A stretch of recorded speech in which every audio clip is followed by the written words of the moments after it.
Hello. അപ്പം ഞാനും മിച്ചുക്കുട്ടനും കൂടിയും ഇന്ന് എൻ്റെ വീട്ടിലോട്ട് പോവുകയാണേ.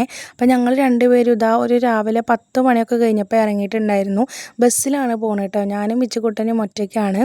അപ്പോൾ ഇന്ന് ഏട്ടൻ ഇവിടെ അടുത്തൊരു പൂരമുണ്ട്. അപ്പോൾ അതിൻ്റെ വെടിക്കെട്ടൊക്കെ കാണാൻ വേണ്ടിയിട്ട് ഫ്രണ്ട്സിൻ്റെ ഒപ്പം പോവുകയാണ് കേട്ടോ. അപ്പോൾ പിറ്റേ ദിവസമേ വരുള്ളൂ. അപ്പോൾ ഞങ്ങൾ എന്തായാലും വീട്ടിലിരിക്കണ്ടല്ലോ എന്ന് വിചാരിച്ചിട്ട് ഇതാ ബസ്സിൽ കയറിയിട്ട് പോകുന്നുണ്ട് കേട്ടോ. അപ്പോൾ പതിവ് പോലെ തന്നെ ഞങ്ങൾക്ക് റെയിൽവേ ഗേറ്റ് കിട്ടിയിട്ടുണ്ടായിരുന്നു. ഞങ്ങൾ ഏത് ടൈമിൽ ഈ വഴി കൂടെ പോകുമ്പോഴും ഞങ്ങൾക്ക് ഗേറ്റ് കിട്ടാറുണ്ട് കേട്ടോ. അപ്പോൾ അത് പ്രതീക്ഷിച്ചുകൊണ്ട് തന്നെയാണ് ഞങ്ങൾ വന്നിട്ടുണ്ടായിരുന്നത്. പിന്നെ എനിക്ക് എവിടെ ഇറങ്ങി കയറേണ്ട ആവശ്യം ഉണ്ടായിരുന്നില്ല. ഞങ്ങൾ നേരെ ഉള്ള ബസ്സിലാണ് കേട്ടോ കയറിയിട്ടുണ്ടായിരുന്നത്. വീടിൻ്റെ അവിടുന്ന് 10:30 നേരിട്ടൊരു ബസ്സുണ്ട്. അപ്പോൾ അതിലാണ് കയറിയിട്ടുണ്ടായിരുന്നത്. അങ്ങനെ തന്നെ ഞങ്ങൾ വീട്ടിലെത്തി.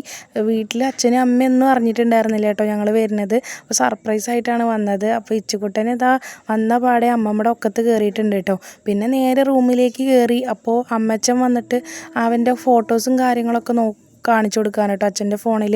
പിന്നെ അമ്മ കുറച്ച് ചക്ക വറുത്തതൊക്കെ തന്നു. അതൊക്കെ കഴിച്ചിട്ട് പിന്നെ നേരെ വീടിൻ്റെ മുന്നിലോട്ട് പോയിട്ടുണ്ട്. അപ്പോൾ അതാ വീടിൻ്റെ മുന്നിൽ മാവിൽ തന്നെ മത്തങ്ങ വള്ളിയിൽ ഉണ്ടായിട്ടുണ്ടായിരുന്നു. അപ്പോൾ ഇവിടുത്തെ വല്യച്ഛന് അതൊക്കെ നാശമായി പോകണ്ടെന്ന് വിചാരിച്ചിട്ട് കവറിട്ട് കെട്ടി വെച്ചിട്ടുണ്ടായിരുന്നു കേട്ടോ.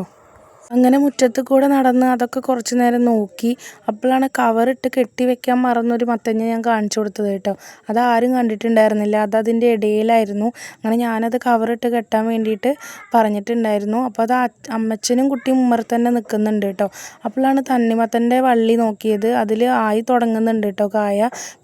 പിന്നെയാണ് ഓർമ്മ വന്നത് ഒരു ഓറഞ്ചല്ല മൂസമ്പിയല്ല അങ്ങനത്തെ ഒരു ഐറ്റമാണ് കേട്ടോ. അത് പേര് കറക്റ്റായിട്ട് അറിയില്ല. അങ്ങനെ അത് ഇതാ 2-3 പഴുത്ത അവർക്ക് കിട്ടിയെന്ന് പറഞ്ഞു. ബാക്കി 2 അതാ ഏകദേശം പഴുക്കാറായിട്ട് നിൽക്കുന്നുണ്ട്. അങ്ങനെ അതും കുറച്ച് നേരമൊക്കെ നോക്കി നിന്നു കേട്ടോ. അങ്ങനെ ഫുഡൊക്കെ കഴിച്ച് ഒരു ഉറക്കം കഴിഞ്ഞ് മുറ്റത്തേക്ക് വന്ന് നോക്കിയപ്പോഴാണ് ഗേറ്റിൻ്റെ ഉമ്മറത്ത് നിന്നിട്ട് ഇച്ചക്കുട്ടനും അമ്മച്ചനും അമ്മമ്മയൊക്കെ ഉണ്ടായിരുന്നു. അവർ ട്രെയിനിന് ടാറ്റ കൊടുക്കുകയാണ് കേട്ടോ. ട്രെയിൻ ഇച്ചക്കുട്ടന് നല്ല ഇഷ്ടമാണ്. അപ്പോൾ അത് നോക്കി നിൽക്കുകയാണ്. അപ്പോഴാണ് ഞാൻ വന്നത്. എൻ്റെ അനിയത്തിയാണ് കേട്ടോ. അവൾ ജോലി കഴിഞ്ഞ് വന്നത്. വരുമ്പോൾ അതാ ഇച്ചക്കുട്ടൻ ഓടി പോയിട്ടോ. അവളെ കണ്ട സന്തോഷത്തിലാണ് കേട്ടോ. അങ്ങനെ അതാ അവനെടുത്തു. അവൾക്ക് ഉമ്മയൊക്കെ കൊടുക്കുന്നുണ്ട് കേട്ടോ. അവൾ മിഠായിയൊക്കെ കൊണ്ടുവന്ന് കൊടുക്കും. അങ്ങനെ അതാ മിഠായിക്ക് വേണ്ടി വെയിറ്റ് ചെയ്യാണ് കേട്ടോ. അപ്പോൾ ഞങ്ങളിത് ഉമ്മറത്ത് തന്നെ ഇരിപ്പുണ്ട്. അപ്പോഴാണ് ചിത്തുവേട്ടൻ വന്നത്. വല്യച്ഛൻ്റെ മകനാണ് കേട്ടോ. അപ്പോൾ ചിത്തുവേട്ടൻ വന്നപ്പോൾ അവൻ ചിത്തുവേട്ടൻ്റെ ഒപ്പം കളിയായി. പിന്നെ ഇതാ ഞാൻ കൊണ്ടുവന്ന മഞ്ച് പിടിച്ച് നിൽക്കുകയാണ് കേട്ടോ. അത് പിടിച്ച് എന്ന് പറഞ്ഞ് സന്തോഷത്തോടെ ഇരിക്കുകയാണ്. അങ്ങനെ ഇതാ മിഠായിയൊക്കെ കവറിലിട്ടിട്ട് അമ്മമ്മടേത് കൊടുക്കുന്നുണ്ട് കേട്ടോ. ഇച്ചുക്കുട്ടൻ ഉള്ളിൽ ചെന്ന് കഴിക്കാമെന്ന് പറഞ്ഞിട്ട്. അതൊക്കെ കഴിഞ്ഞപ്പോൾ അതാ ജിത്തുവേട്ടൻ ട്രെയിൻ കാണിച്ചു തരാമെന്ന് പറഞ്ഞിട്ട് ഇത് അവനെടുത്തു. അതൊക്കെ കഴിഞ്ഞ് രാത്രി ഫുഡൊക്കെ കഴിച്ചിട്ട് പിന്നെ സുഖമായിട്ട് കിടന്നുറങ്ങി കേട്ടോ. അപ്പോൾ ബായ്.